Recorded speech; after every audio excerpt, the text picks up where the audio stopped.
Lo primero que yo les quería compartir es, bueno, un poquito qué lugar tiene dentro de la vida de la Iglesia el Código de Derecho Canónico, que es un poco donde está presente la legislación que regula también algunos aspectos de la Eucaristía. Cuando vieron que esto es como una ley, ¿no? Y la ley siempre la sanciona un legislador. Cuando decimos ¿quién sanciona esta ley en la Iglesia? El Papa. El Papa, hoy día Francisco. En su momento, cuando salió esto, que salió en el año 1983, ¿quién era el Papa del momento? Juan Pablo II, exacto. Entonces Juan Pablo II fue quien promulgó el Código de Derecho Canónico. ¿Qué dijo cuando lo promulgó y lo presentó? Dijo, bueno, acá les ofrezco a toda la Iglesia el último documento del Concilio. Quiso vincularlo al Concilio Vaticano II, porque en su origen ya estaban muy íntimamente unidos. Cuando Juan XXIII convocó al Concilio Vaticano II, en el mismo acto de convocatoria dijo, bueno, vamos a reformar el Código de Derecho Canónico que estaba vigente, que era del año 1917.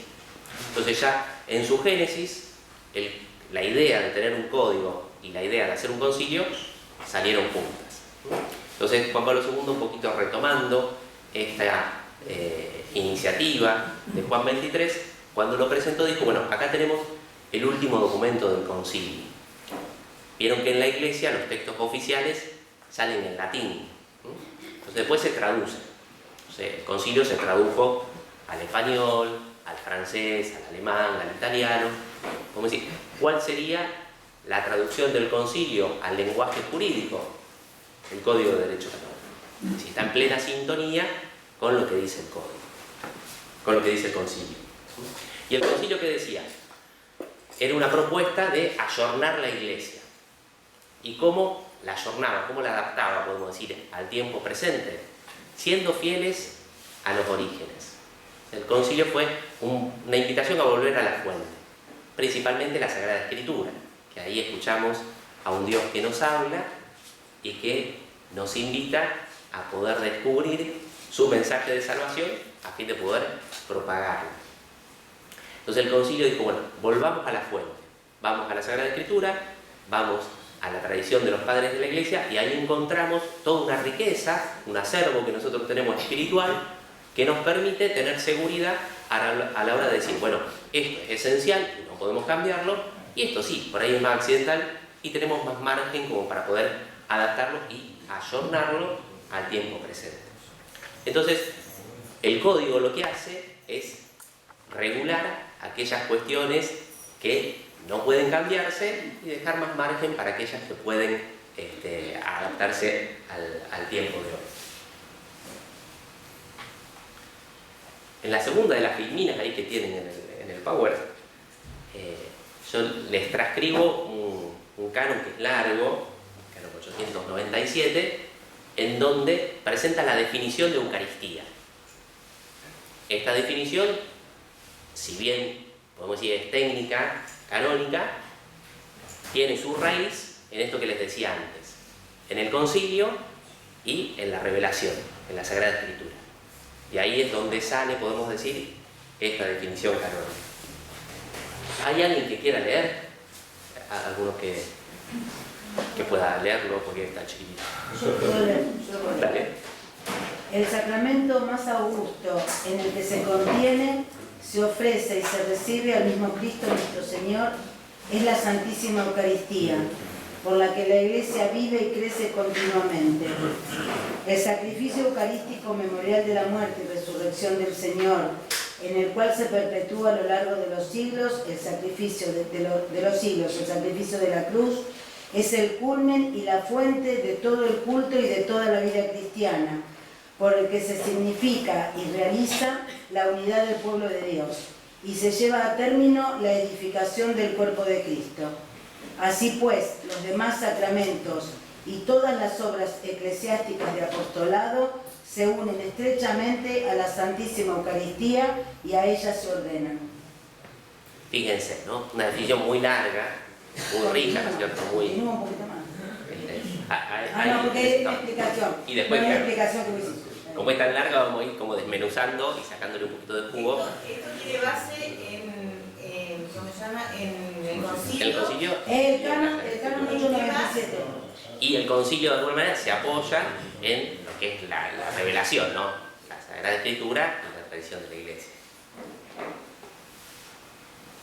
Yo en la filmera que sigue, ahí les proponía poder ir viendo más minuciosamente el texto para poder reparar en algunas enseñanzas que me parecen muy ricas y que nos pueden ayudar a nuestra propia vida espiritual.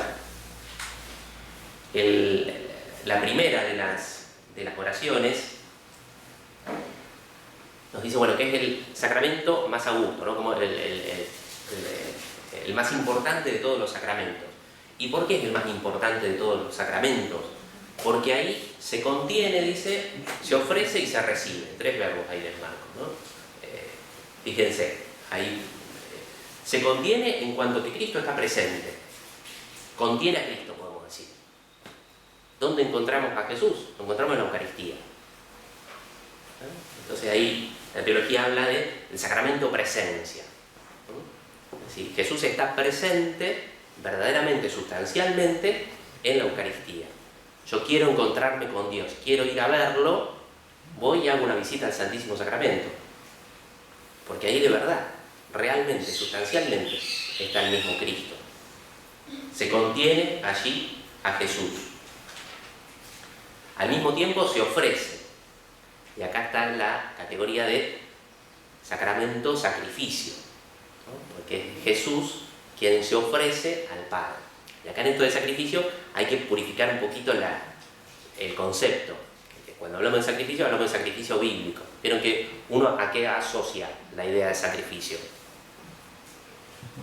¿A qué nos suena? A dolor, sufrimiento, cruz. Es verdad, tiene una dimensión, si se quiere, más martirial. Y eso es cierto. Y bueno, cuando uno habla del sacrificio de Jesús en la cruz, es la entrega de su vida, ¿no es cierto? Dolorosa, cruenta, ocurrida allí en el Calvario. Y que se repite, como decir, se actualiza incruentamente en cada Eucaristía. Pero el sacrificio bíblico viene del primer sacrificio, que es allá cuando Abraham va a sacrificar a su hijo Isaac. ¿Cuál es la enseñanza bíblica de sacrificio? Es devolverle a Dios lo que Dios ya me dio.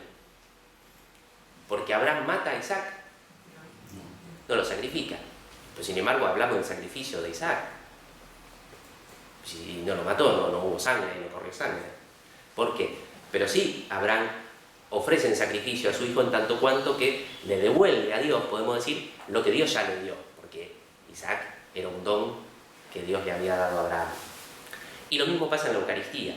Es decir, el sacrificio de Cristo es devolverle al Padre aquel don que Él ya nos dio, que es su Hijo, es Jesús. Y en esa vuelta nos unimos todos nosotros. Ahí como que nos unimos a Cristo y vamos hacia Dios Padre. Y es interesante eso, porque en cada misa Jesús nos asocia a su sacrificio.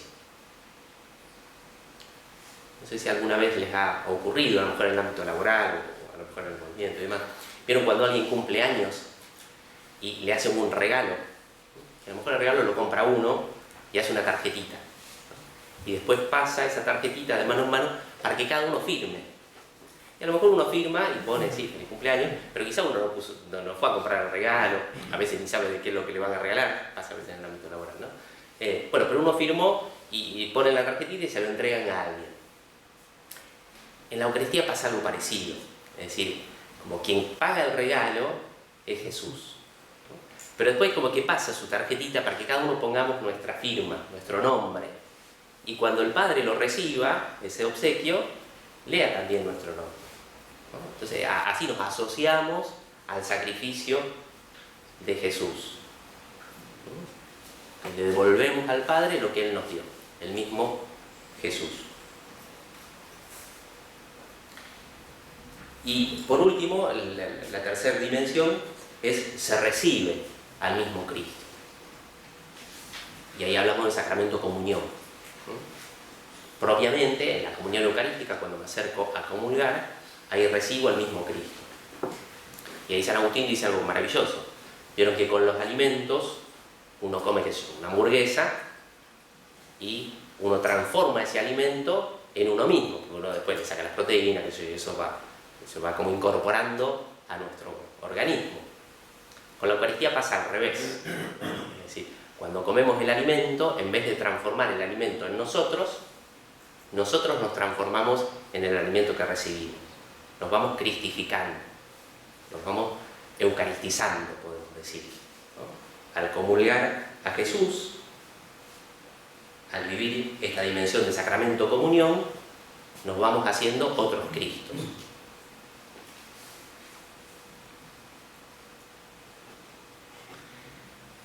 Y por último, ahí les marco, la Iglesia vive y crece continuamente precisamente por la Eucaristía. Hay un texto muy lindo de Juan Pablo II que se llama Eclesia de Eucaristía, es decir, la Eucaristía hace a la Iglesia. ¿Qué es lo que va tejiendo? ¿Qué es lo que va haciendo? ¿Qué es lo que va realizando la Iglesia? La Eucaristía.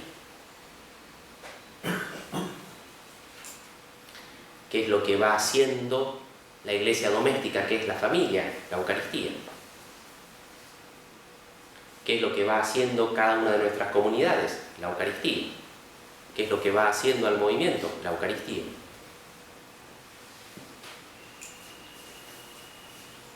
O sea, el participar de la Eucaristía me garantiza que Dios va obrando, que Dios va haciéndonos comunidad. Una familia que participa de la Eucaristía junta tiene la garantía de que Dios va tejiendo y va haciendo esa pequeña iglesia doméstica. Va fortaleciendo esos vínculos, esos lazos familiares de sangre, pero que son resignificados desde el punto de vista espiritual por la misma participación en la Eucaristía.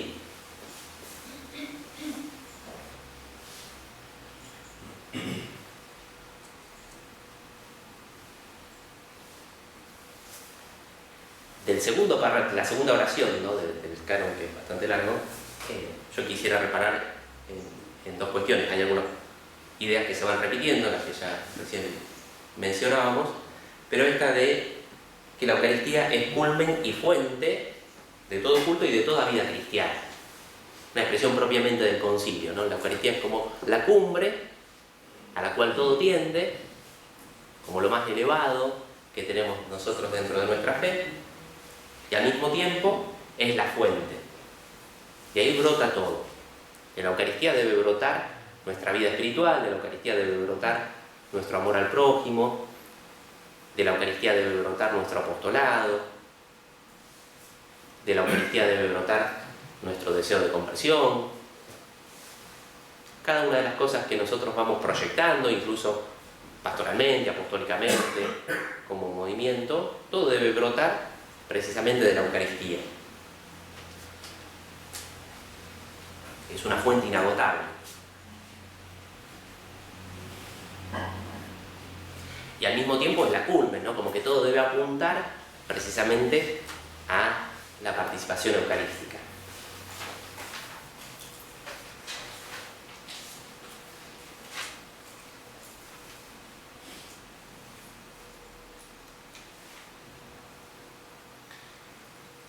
Al mismo tiempo de esta oración me parece interesante esto que les marco allí. Se significa y se realiza, dice, la unidad del pueblo de Dios. Un poco la misma idea de antes, ¿no? La Eucaristía va haciéndonos iglesia. Va realizando esa unidad que muchas veces nosotros anhelamos. Es lindo estar unidos. Siempre se dice ese chiste, ¿no?, de que si Jesucristo volviera, reunidos nos va a encontrar seguro, pero unidos no se sabe, ¿no? Pero bueno, ¿qué va gestando esa unidad verdadera? La participación en la Eucaristía. Y al mismo tiempo, la participación en la Eucaristía, en la misa, significa esa unidad. Pensemos en la misa más emblemática dentro de la Iglesia, es la misa crismal, ¿no? Como si la misa moderna.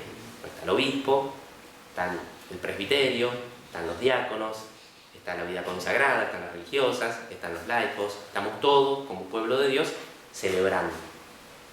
y visibilizamos esa unidad que hay. Cada uno tiene su función, cada uno tiene su lugar, su participación, pero todos juntos celebramos al mismo Cristo. Y le pongo un dibujito que a mí me parece muy gráfico para explicar lo que pasa con la Eucaristía. Esa especie como de estrellita, ¿no? Ahí, si uno piensa que ahí en el puntito blanco está la Eucaristía, y los otros puntitos verdes, pongamos por caso, puede ser cada uno de nosotros, ¿no? Ahora, en tanto cuanto nosotros nos acerquemos a la Eucaristía, nos vamos a acercar unos a otros. Si yo me acerco más a la Eucaristía, si Claudia se acerca más a la Eucaristía, si Pablo se acerca más a la Eucaristía, si Roberto se acerca más a la Eucaristía, inevitablemente nos vamos a ir acercando unos a otros, porque todos vamos hacia el mismo punto.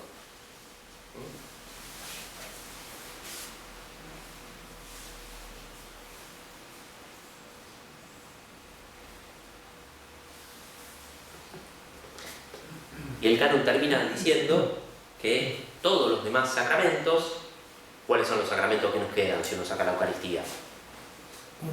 Bautismo, confirmación y Eucaristía. Esos tres siempre solemos llamarlos de iniciación cristiana. Exacto. Después hay dos de curación. De curación, claro. Reconciliación y unción de los enfermos. Exacto. Eso. Y después dos de orden social, podemos decir. Ahí sí. El matrimonio y el orden sagrado. Exacto. Bueno, estos 6 sacramentos que nos quedan tienden o apuntan también hacia la Eucaristía. Se unen estrechamente a ella y a ella se ordenan. Y lo mismo el apostolado. Toda nuestra práctica apostólica de alguna forma debe tender hacia la Eucaristía. Vieron que a veces uno participa de una misión, bueno, hacemos varias cosas y después ¿qué hacemos? Bueno, los convocamos a la misa. ¿Por qué? ¿Cuál es el sentido de ese? Precisamente esto. Es decir, que todo tiende a la Eucaristía, es la culmen a la cual vamos. Y si participamos de esa Eucaristía, se va gestando esa unidad, nos vamos haciendo comunidad.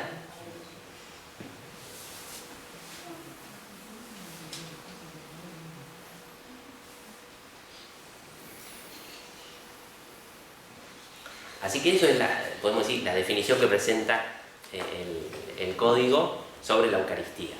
¿No? Muy jugosa, precisamente porque se apoya en el concilio y en la tradición de la Iglesia. Ahora bien, yo después me parecía interesante poder ir como repasando algunos cánones que siguen y que van respondiendo a algunas preguntas que yo ahí les pongo en la filmina siguiente. Por ejemplo, ¿quién es el sujeto de la celebración eucarística? ¿Quién es el ministro de la Eucaristía? ¿Quién es el ministro de la comunión? ¿Tengo que ir a misa todos los domingos? ¿Tengo obligación de comulgar? ¿Tengo que hacer algún ayuno antes de comulgar? ¿Puedo comulgar más de una vez al día? ¿Cuándo puedo comulgar bajo las 2 especies? ¿Puede usarse cualquier pan para celebrar la misa, para celebrar la Eucaristía? ¿Puede usarse cualquier vino para poder celebrar la misa? Yo elegí estas cuestiones que me parece que pueden llegar a ser interesantes compartirlas con ustedes y que están reguladas en el código. Cuando uno dice sí, no, bueno, ¿dónde se apoya el cura que dice sí, no? En la legislación de la Iglesia.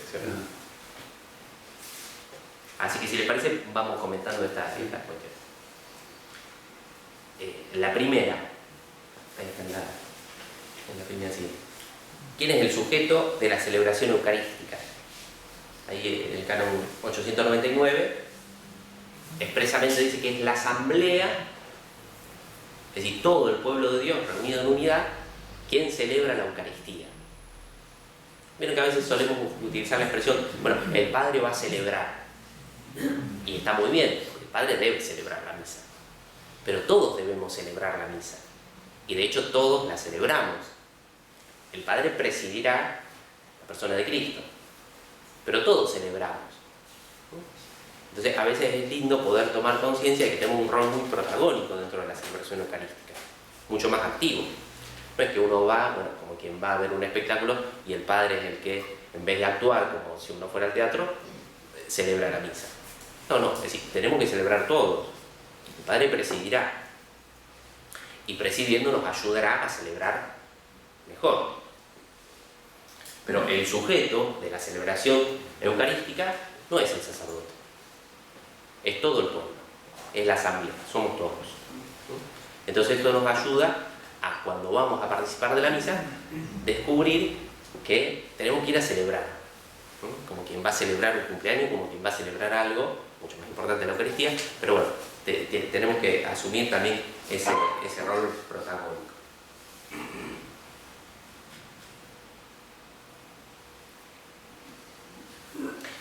Después, ya ahí el código empieza a especificar quién sería el ministro de la Eucaristía. Y ahí otro de los cánones va a decir que solo el sacerdote. El ordinario. ¿Eh? El ordinario. Solo el sacerdote, ¿no es cierto? Y cuando el código habla de sacerdote, entiende dos sujetos, podemos decir. Uno es el obispo, que es sacerdote, y otro es el presbítero, el que decimos el cura. Son los únicos dos que son sacerdotes. Si el diácono, este es el ministro de la Eucaristía, es decir, que puede, a través de las palabras de la consagración, y habiendo recibido la ordenación sagrada, hacer presente a Jesús en la Eucaristía.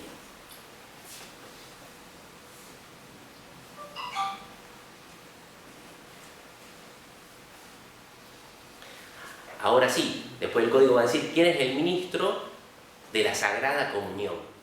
Ya no el ministro de la Eucaristía, sino el ministro de la Sagrada Comunión. Y ahí distingue el código, ahí en el canon 910. Habla de ministro ordinario y de ministro extraordinario. Es decir, el ministro de la Sagrada Comunión es aquel que da la comunión, para decirlo de un modo muy simple. El otro, el ministro de la Eucaristía, es el que celebra, el que preside, el que hace presente a Jesús a través de la palabra de la consagración. El ministro ordinario vuelve a hablar del sacerdote, es decir, del obispo y del presbítero, y también incorpora al diácono, en cuanto ministro ordinario de la distribución de la Eucaristía, de la comunión, ya sea dentro de la misa o cuando se le va a dar la comunión a algún enfermo. Y los ministros extraordinarios, ahí distingue dos el código. Habla primero del acólito, el acólito instituido. Vieron que nosotros en la diócesis tenemos la escuela de los ministerios laicales. Allí se forman, antes se formaban simplemente varones para ser lectores o acólitos. El Papa, hace ya 1 año y pico, ha hecho una modificación en el código y permitió que también las mujeres puedan ejercer el ministerio del lectorado y del acolitado. Esto lo hace de un modo mucho más estable.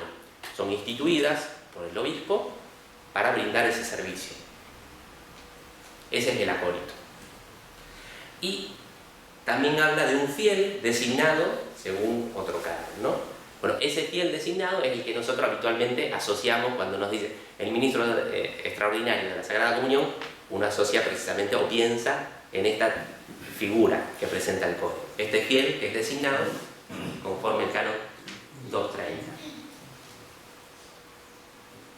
Ahí yo en la siguiente primera les pongo el texto de este canon, porque me parece importante poder tenerlo presente, cómo lo encuadra dentro de lo que es este servicio que brindan los laicos precisamente a la vida de la Iglesia.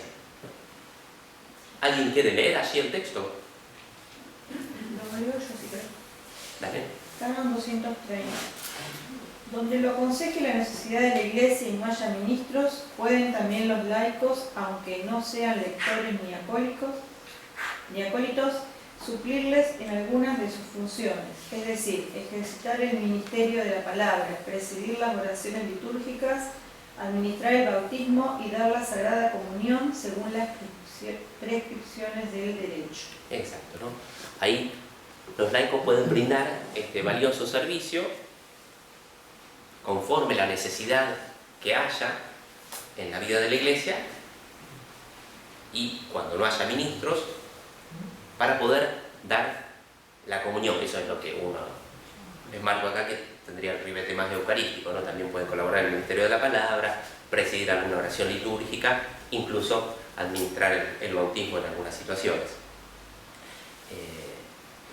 Y acá hay dos posibilidades. Puede hacerlo por una única vez o durante un tiempo determinado. Un ejemplo. Estamos en la misa, ¿no? Y parece ser que en la misa vino mucha más gente de lo que el padre que estaba presidiendo esperaba. Entonces, la comunión, la distribución de la comunión, se va a hacer excesivamente larga. Y para los que están participando, por ahí puede a lo mejor no favorecer quizá la consagración, o porque a lo mejor se va a prolongar mucho. Entonces el sacerdote puede pedirle a alguien que le brinde ese servicio puntualmente para ese acto particular, para esa misa, ¿no? Entonces le da una bendición especial y lo ayuda, lo asiste para poder distribuir la Sagrada Comunión.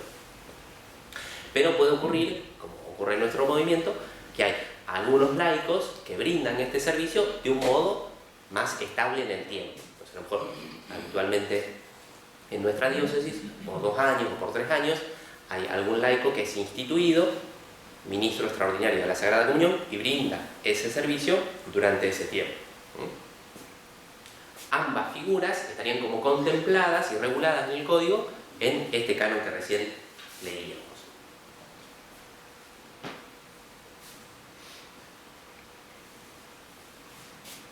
Bien.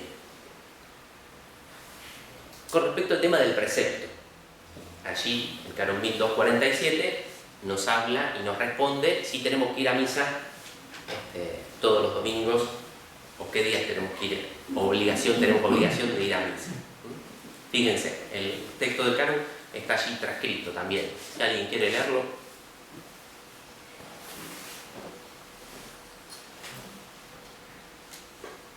El domingo y las demás fiestas de precepto, los fieles tienen la obligación de participar en la misa. Se abstendrán además de aquellos trabajos y actividades que impidan dar culto a Dios, gozar de la alegría propia del día del Señor o disfrutar del debido descanso de la mente y del cuerpo.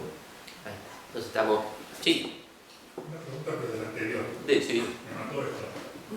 Pregunto, cuando dice, nada que ver, pero está ahí, administrar el bautismo, un laico. Sí. ¿Eso sería un bautismo de socorro o funciona como un bautismo específico? No hace falta después la... Está muy bien la pregunta. Sí, acá refiere el caso en el que a lo mejor por alguna situación, en un lugar en donde no haya ministros, que es como arranca el canon, no sé, si hay necesidad y no hay ministro, que gracias a esas dos condiciones, bueno, ahí se aplica todo lo demás. Entonces, si puede un laico ser designado, pongamos por caso, en alguna localidad más rural o donde no hay posibilidad de que haya un ministro ordenado, que pueda administrar el bautismo. Siempre está, así haya sacerdote cerca, la posibilidad de administrar el agua de socorro. Quiero decir, no sé, hay un accidente a una cuadra de la parroquia y hay alguien que está, uno piensa que está muy grave y no está bautizado, no voy a buscar al cura, no puedo bautizar, le otorgo el agua de socorro, precisamente por la urgencia y ese peligro de muerte que hay, y después se completarán los ritos en la iglesia. Pero cuando acá hace referencia más bien a la primera posibilidad, algo más estable, ¿no? Cuando no hay ministros en el lugar, un laico puede ser designado para esta finalidad.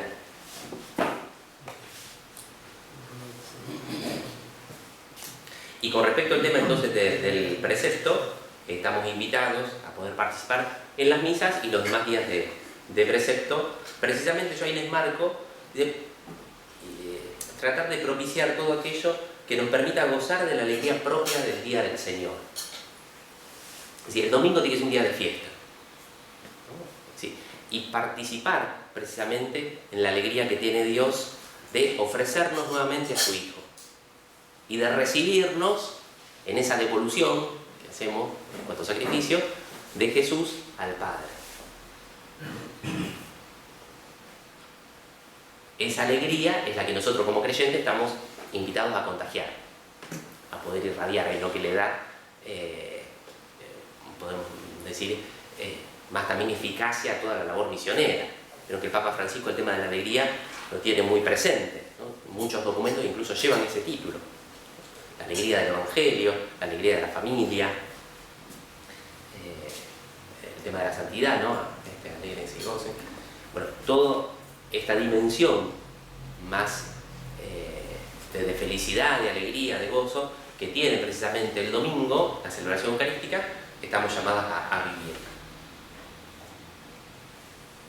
Y ahí en la filmina siguiente yo les marcaba cuáles serían esas demás fiestas de precepto, que están establecidas en el código. Ahí por grupitos, es decir, hay 4 que son relativas a Jesús o a las fiestas de Jesús. Tenemos la Navidad, Epifanía, Corpus Christi y Ascensión. Esas 4, ¿no? A la Virgen le otorgan 3, la Inmaculada Concepción, María Madre de Dios y la Asunción. Y después los santos, algunos santos, ¿no? A San José, a Pedro y Pablo y a todos los santos juntos. Ahora bien, esa línea de principio es lo que el código establece como días de precepto. Pero faculta a las conferencias episcopales para que puedan modificarlo esto. ¿Qué es lo que hizo la Conferencia Episcopal Argentina? Ha suprimido, podemos decir, dispensado algunos preceptos. El de la Epifanía, Para ¿qué día es la nosotros no. Epifanía? Para nosotros la Epifanía. Tenemos la obligación de amor. Sí, claro, sí, ¿no? la obligación. Epifanía, ¿qué fiesta es? 6 de enero. 6 de enero, ¿no es cierto? Los Reyes Magos, y también nosotros celebramos Nuestra Señora de Cana. Nuestra Señora de Cana. Corpus Christi y Ascensión. Ustedes saben que, a ver, es más fácil explicarlo con la Ascensión. La Ascensión, ¿cuántos días son después de la Pascua? Son 40 días. 40 días. Exacto. Si uno arranca el domingo de Pascua y cuenta 40, no me da domingo, No, me va a dar un jueves. Ah, claro. Ese jueves, que sería día de precepto, la Iglesia lo ha dispensado. Y nosotros incluso trasladamos esa fiesta al domingo siguiente. Es decir, que en la Ascensión siempre vamos a misa y Corpus Christi pasa lo mismo. Es un jueves, pero pasa al domingo. Y lo mismo con la fiesta de San José, de Pedro y Pablo y de todos los santos. Antes incluso eran días de precepto, hoy día ya no lo son. Ahora, eso no significa que uno no esté invitado a poder participar de esas misas, pero no tenemos esa obligación, podemos decir, canónica de hacerlo.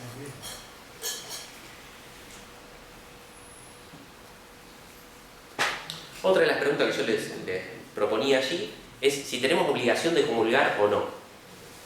Desde el punto de vista canónico. ¿Tengo obligación o no tengo obligación?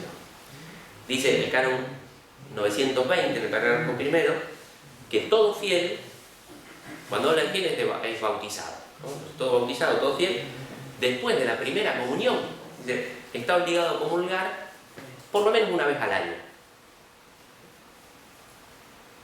Y esta obligación, de alguna forma, es como una obligación de amor también. ¿Vieron? Como con los chicos cuando no tienen hambre, bueno, no, tenés que comer, ¿no? Y bueno, los obligamos a comer, porque es algo bueno para ellos, ¿no? Para que puedan crecer. Lo mismo la Iglesia, como madre, nos obliga, podemos decir, a comer a Jesús, porque es bueno para nuestra propia vida espiritual, por lo menos una vez al año, ¿no? Como cuando dice, bueno, por lo menos comete, qué sé yo, la costeleta, no coma la verdura, pero por lo menos come esto. Bueno, lo mismo, la Iglesia, por lo menos una vez al año, recibirlo a Jesús. Y si tengo que elegir un tiempo para elegirlo, si voy a ir a lo mínimo, ¿no? A cumplir lo mínimo, si por lo menos tengo que elegir el tiempo pascual, comulgar ahí convendría. Por eso ahí le pongo el sirio pascual.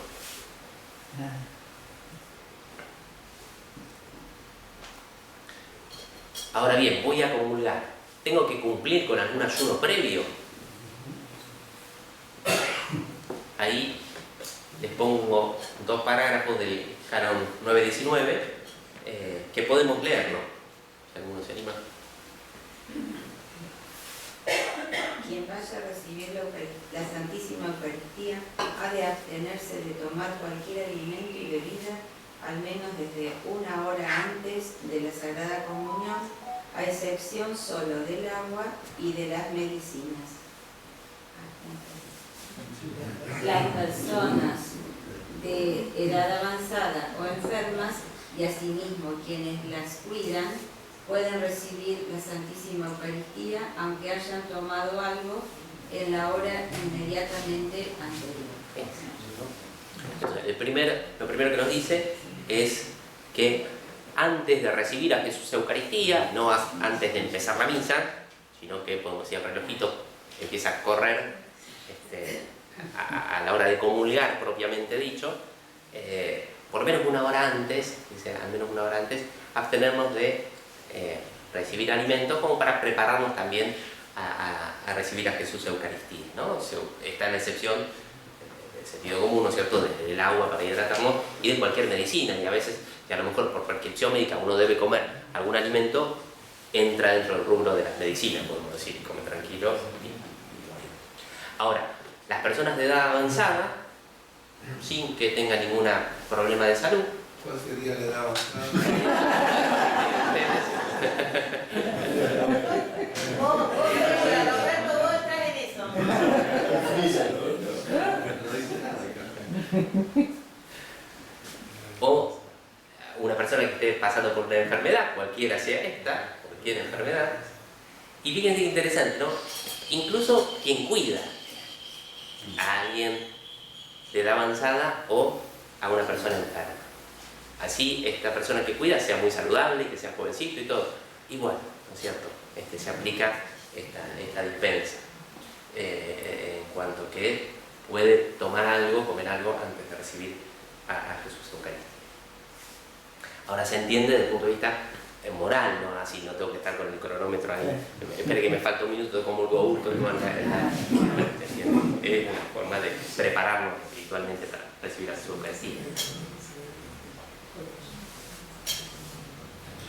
Podemos preguntarnos también si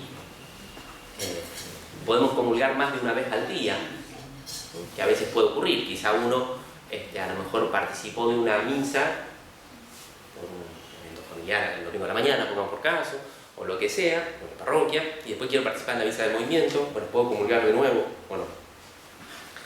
Dice el canon 9.17, quien ya ha recibido la Santísima Eucaristía puede recibirla otra vez el mismo día, solamente, ahí sí pone como una limitación. Se puede, 2 veces se puede. Ahora, ¿cuál es la limitación que pone el código? Solamente dentro de la celebración eucarística. ¿De la segunda vez, padre? En la segunda vez. La primera puede ser. La primera vez puedo haber participado de misa, o pude haber ido y pedir la comunión, pongamos por caso, o quise, claro, una paraliturgia, o llegué tarde a misa y comulgo, ¿no es cierto? Llegué el momento de la comunión a la parroquia, fui a hacer una visita y estaban, justo había misa, estaban comulgando, bueno, fui y participé, y después a la tarde quiero comulgar, la segunda vez que recibo la Eucaristía, debiera hacerse dentro del marco de la celebración eucarística. ¿Por qué pusiste ese Y símbolo? ahí dice, sí, ¿Por qué? porque quedando a salvo que practique el canon 9.21. El canon 9.21 dice, salvo que haya peligro de muerte. El peligro de muerte, la segunda vez, no es necesario estar dentro de una celebración eucarística. Ah, claro. Bueno. Entonces, sí, hay peligro de muerte. Puedo comulgar, puedo pedir la comunión en ese sentido, ¿no?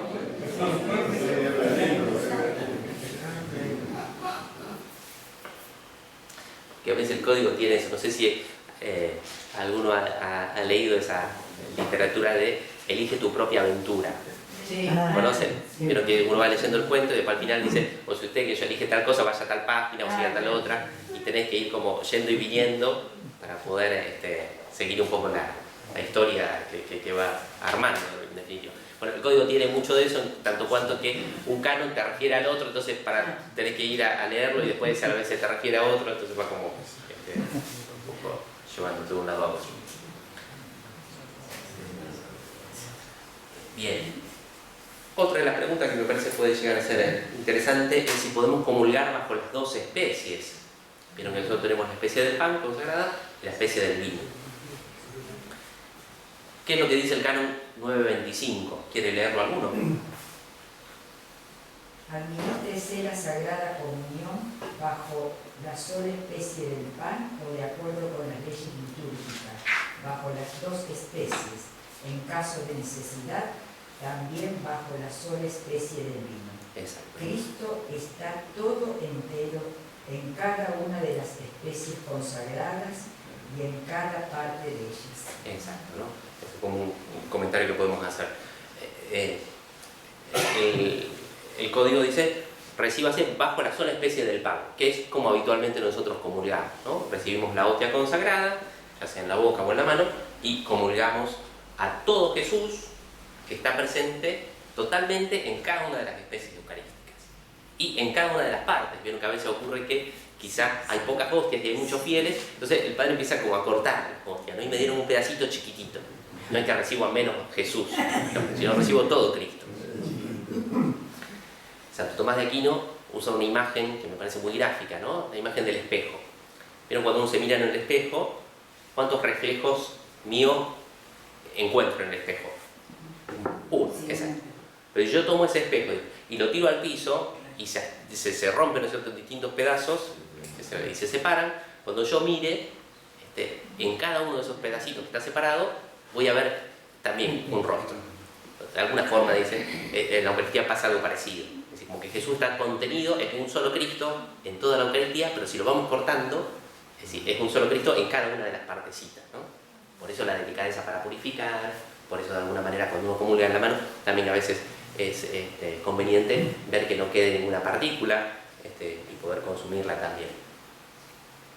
Ahora bien, dice, de acuerdo con las leyes litúrgicas, puede también hacerse bajo las dos especies. Vieron que yo le decía, el legislador que hizo el código, ¿quién es? El Papa. El Papa. Bueno, esto rige para la Iglesia Universal. Pero en cada diócesis también hay un legislador. ¿Hay que pedir permiso para celebrar bajo las dos especies? Ahora bien. En cada diócesis también hay un legislador. ¿Quién les parece que puede llegar a ser? El obispo. El obispo, exacto. Entonces, el obispo, acá en Rosario, ha legislado esto mismo. La legislación viene de la época de Monseñor Mirás. Yo ahí les pongo en la filina siguiente el texto del decreto, en el cual Monseñor Mirás reguló la posibilidad de comulgar bajo las dos especies. Yo ahí les marco simplemente 2 puntos que me parecen más cercanos a nosotros. Lo permiten en algunos supuestos, pero la misa conventual, cosas que por ahí no son tan cercanas, pero sí, por ejemplo, que se permite a quienes participan de algún encuentro espiritual o pastoral.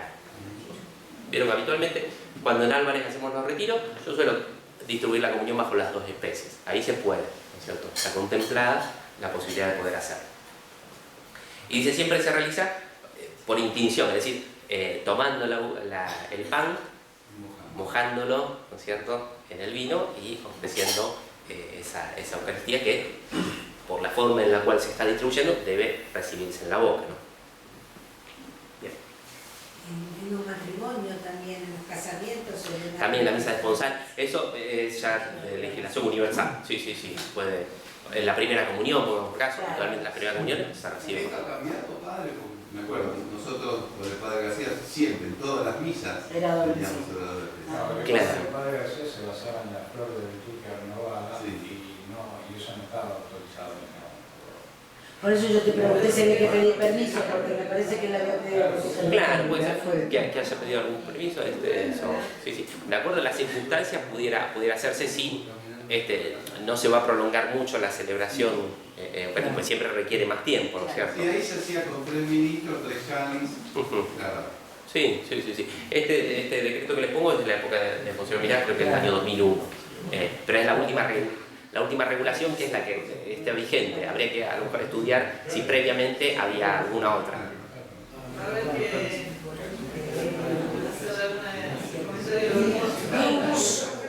No se escucha. ¿Qué dijiste, Lai? Nada, habría que charlarlo al obispo para que cambie de decreto. Me parece que todavía. No, en este decreto está vigente nos permitiría, ¿no es cierto?, poder hacerlo. Sí. Juan Pablo, una pregunta. Sí. Con respecto al ayuno eucarístico, ¿cuál es el fundamento? ¿Es respeto a lo que se recibe o...? Sí, es de alguna manera prepararnos y disponernos también, podemos decir, como corporalmente, a recibir a Jesús. A ver, en una hora que no comamos no nos va a dar hambre, pero bueno, también está como esa idea de poder experimentar el deseo de querer recibir un alimento, en tanto cuanto que también para suscitar ese anhelo o ese hambre espiritual de querer alimentarme de Jesús Eucaristía. Antiguamente el ayuno era de la noche anterior, porque la misa solían celebrarse a la mañana, ¿no? Entonces había como 12 horas de ayuno. Después ya se limitó precisamente a 1 hora. Pero un poco el sentido sería ese. Pero los ortodoxos siguen con un ayuno también y algunos sí tienen más. Nosotros en ese sentido se ha acotado mucho más a 1 hora.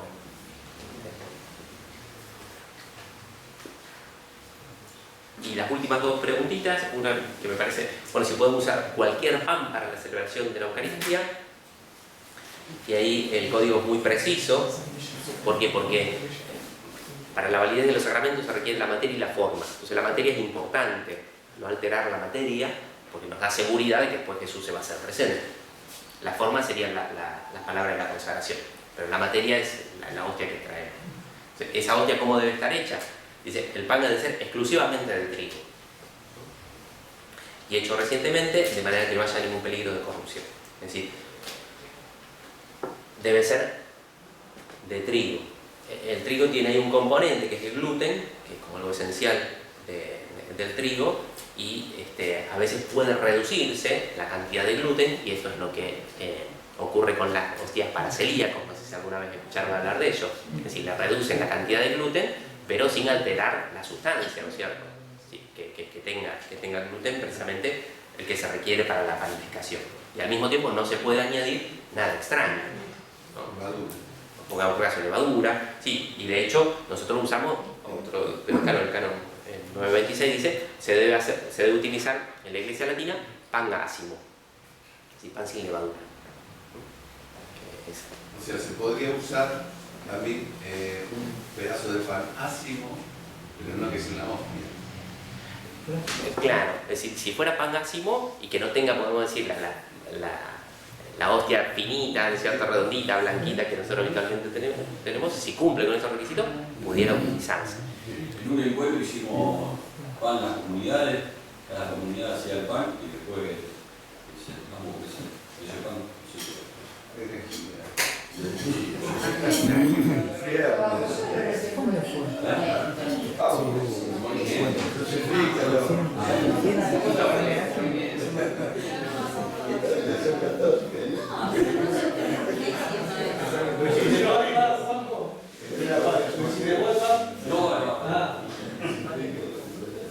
Entonces, mientras sea pan ácimo, que no tenga ningún aditivo extra, y sea hecho exclusivamente de trigo, es materia válida para la celebración de la Eucaristía. Y en cuanto al tema del vino, también está regulado, dice el código, el vino debe ser natural, fruto de la vid y no corrompido.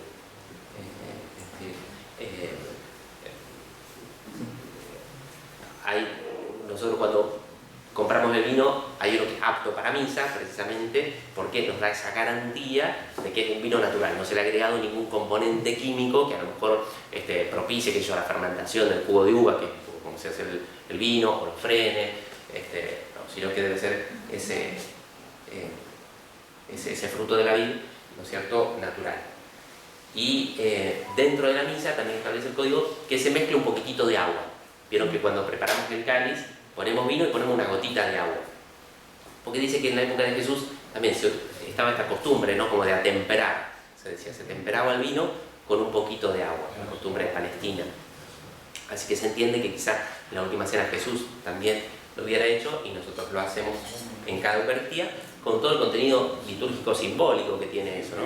La humanidad. Exactamente, ¿no es cierto? Hay una oración incluso secreta, claro, que hace el sacerdote, que dice así, como se mezcla el agua y el vino, que nuestra humanidad se una precisamente con la divinidad de Cristo.